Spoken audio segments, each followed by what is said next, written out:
on live now from Fox. What can you tell us about the break-in, and potentially did they even know this was Karen Bass's home?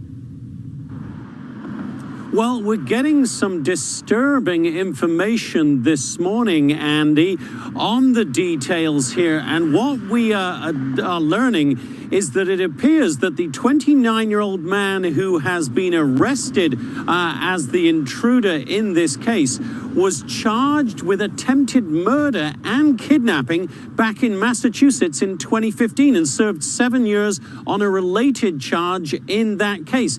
And we are being led to believe by police that he did indeed know that this was Mayor Bass's official residence and that it was targeted, not a random break-in. Mayor Bass was here at the time yesterday, and our cameras caught her on the grounds of the property just hours after the incident. She mentioned it today as she held an event to announce her new city budget, but she only talked about the incident very briefly. Listen here. Well, let me just say, first of all, I am fine. My family is fine. And we are going to do everything we can to keep Angelenos safe. And I believe our budget makes significant contributions and investments toward keeping Angelenos safe. Thank you.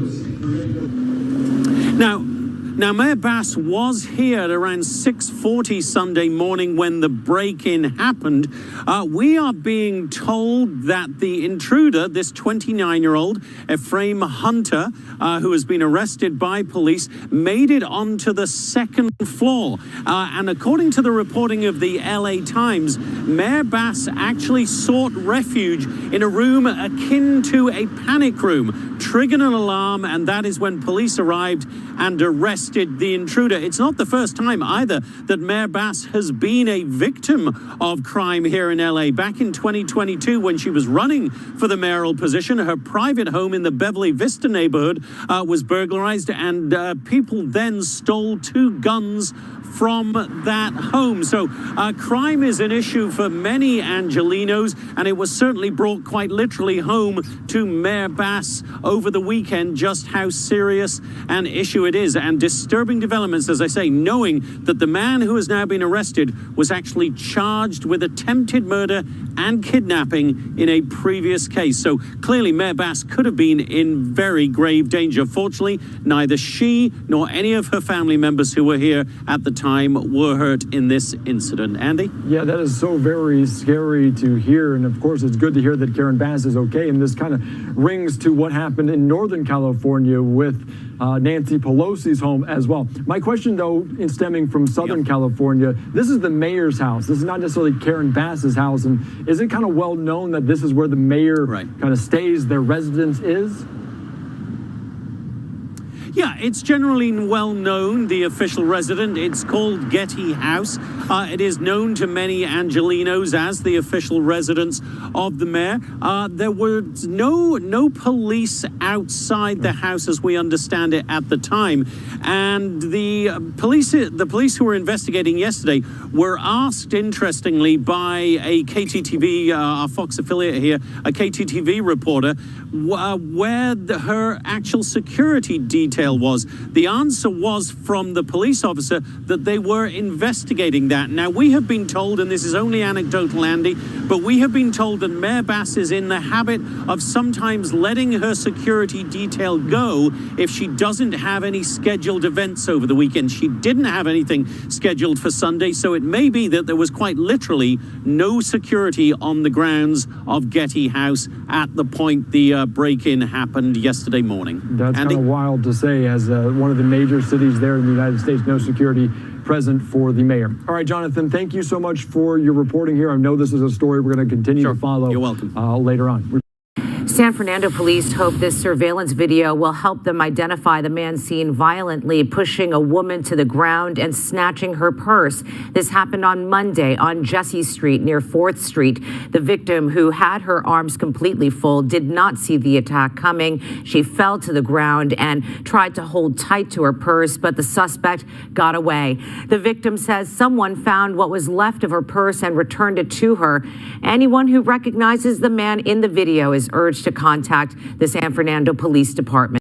concerns about safety on Metro for both passengers and employees. Gigi Gracia live in downtown LA with a look at the most recent attacks, including one involving our very own crew. Hey there. That's right. We got to witness what bus passengers, many of them, go through daily. We'll get to that in a minute. But today, there is a Metro board meeting. It will be chaired by LA City Mayor Karen Bass. And we can imagine that the incidents of violence that have rocked Metro this week will be discussed. Let's take a look at some of them. Just yesterday, there was another stabbing on a Metro Blue Line train in South Los Angeles. Not a lot of information being released about the incident. All we were told was that the stabbing victim was taken to a hospital. And then there's the stabbing and attempted murder of a bus driver on April 13th. This happened on 119th Street in Wilmington, where police say a passenger began yelling at the driver. And when the driver pulled over, the suspect began beating and stabbing him. 30-year-old Darnell Marshawn Bray was later arrested. And of course, this week, the fatal stabbing of a 66-year-old mother and grandmother on her way home from work. Mirna Sosa was aboard the Metro Red Line train when police say this man, Elliot Trammell Nowden, stabbed her and killed her. Security camera footage showing the attack was unprovoked and sudden. Police say Nowden, a transient, had a criminal history of violence. And today, across the street from Metro headquarters ourselves, while we were reporting on all of the violence, we watched as a man we thought was a passenger began harassing other people that were waiting for the bus, when suddenly he began turning anger on himself and then on us. Watch as he knocks down our camera and then comes back, picks up our tripod and slams it against our news van. All of this unprovoked. We never spoke to him, and thankfully nothing happened. But we watched as he harassed other people, and if you talk to passengers, they'll tell you this happens daily. So the big question now, what is Metro going to do? They always react after there's a violent incident, but nothing seems to change. At today's meeting, they're going to be talking about how to keep bus drivers safe by retrofitting buses and creating some type of protective barrier around them, which is great. But what about passengers? Reporting live in downtown Los Angeles, I'm Gigi Graciette. Back to you. Sharon, Micah, twice in less than 2 weeks, we have seen video of two different men engaging in sexually aggressive and violent behavior here in downtown Long Beach. Business owners and residents say crimes like this are happening on a regular basis, and they feel like elected officials are turning a blind eye. We have to warn you that some of the video in this report is disturbing. It's daily. It's daily. It's scary. You do not feel safe walking the streets here. Zoe Garcia is referring to another disturbing video out of Long Beach involving lewd behavior in broad daylight. Can somebody else call the cops? Because they're not answering me. A man exposes and touches himself in front of Salon 500 on East Broadway Wednesday afternoon. Garcia witnessed the perverse incident from her shop across the street and called police. They took 2 hours to arrive. Most times, they don't even come out. The video is the latest example of what residents and business owners say is a deteriorating situation in downtown Long Beach caused by drug-addicted and mentally ill people living on the streets. I'm angry. Rebecca Peterson wants felony charges brought against this man who attacked her last week as she left the same salon. Surveillance video shows her walking near Linden and Broadway when the guy stands up, exposes himself, and grabs her from behind. He appears to pull up her skirt and thrust himself against her as she falls down. Police later arrested 30-year-old Miguel Avila. We think it's very serious conduct. The Long Beach City prosecutor says the case was presented to the LA County District Attorney's Office for felony consideration, but they declined. So the city attorney charged the suspect with sexual battery and vandalism, all misdemeanors, saying it's the most serious charges their city charter allows. Earlier this week, in a letter, he urged the DA to reconsider the case. At the time of the case being brought to us, we thought it was felony level, but as we researched it, investigated even further, now we're even more convinced it's felony level.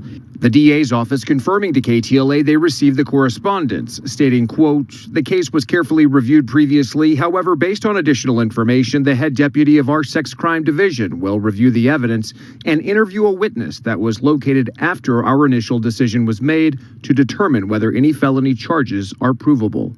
Residents say they just want to feel safe. I don't want to be terrified to walk around because I'm not a person that lives in fear. I don't fear things. And I just don't want it to come to that point. So I want to speak out so that maybe some things can change. The police will tell you that there is bigger crime to tend to. I get that. But this is a huge part of Long Beach's crime, is sexually assaulting women. Now, that suspect, Avila, who was involved in the violent sexual assault less than 2 weeks ago, well, he remains in jail on $75,000 bail. He's due back in court on November 8th. No word from the district attorney as to when its second review of this case will be completed. Meantime, Long Beach police say they are searching for the suspect involved in today's lewd act. We're live in Long Beach. I'm John Finolio, sending it back to you. A suspected gang member with a violent criminal past is in custody tonight, accused of shooting an LA County Sheriff's deputy in the back yesterday. Raimundo Duran was arrested in San Diego County when he was pulled over by CHP officers on suspicion of driving under the influence. Duran is accused of shooting Deputy Samuel Aspuro while he was stopped at a red light while on his motorcycle on duty in West Covina. Now, Aspuro's bulletproof vest likely saved his life. Sheriff Robert Luna says evidence, including a gun recovered by CHP officers, confirm that Duran is the suspect who shot the deputy. He has a very extensive criminal history. He had no business having a firearm in his possession with his criminal history. That history apparently includes this pursuit from 2021. Covina police tell Fox 11 he was the parolee who was a suspect in a hit and run. Fox News sources say he was convicted of felony evading in that case and was also convicted of manslaughter for stabbing a co-worker to death in 2001. In Santa Monica, a man was captured on video using a sword to roast meat in a shopping cart. The video coming to us from Citizen app. Police say that they got a call about a person with an open flame in a shopping cart on Ocean Boulevard near the pier. Detectives say he was using a sword as a shish kebab to cook meat.